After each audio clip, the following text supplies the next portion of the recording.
what are some of the other shortcomings of the 401k? I mean, give me your thoughts on that.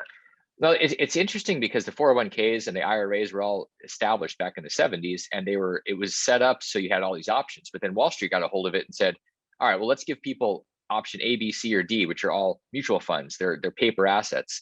And so people said, oh, well, I mean, I guess I get a matching dollar, or if I put money away, it's important and smart because somebody somewhere, I think it was Kiplinger or Wall Street Journal, they told me this is a good idea.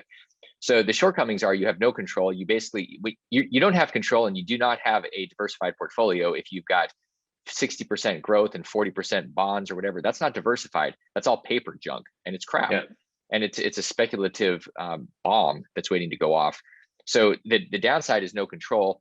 The other downside is you really don't have control of the timing. So it's choosing your assets, and it's also the timing when you can do things. The alternative, which is amazing, and most people are like, wait, I've never heard of this. I'm like, yeah, why would Wall Street tell you about the alternative? Because, well, why do they keep you in that thing? Because of fees.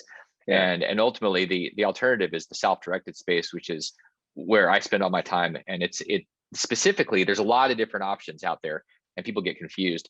And there's self-directed IRAs, there's self-directed 401ks. Ultimately, the ultimate is the eQRP. It's what we created to give people control, whether they're by themselves, whether they have 50 employees. It gives you control to be able to pick buying things like real estate, multifamily, buying crypto, buying gold, and doing what you want. And so people get excited or scared to death. They're like, yeah, but what do I know about anything? Well, you better learn.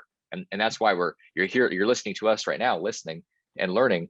And so you ultimately, if you can choose to have control, or you can choose to be a sheep and go off a cliff, I guess that's a buffalo, but you're gonna choose one way or the other, control or no control. We all have that choice, and that's what the eQRP is all about, giving you control of your assets.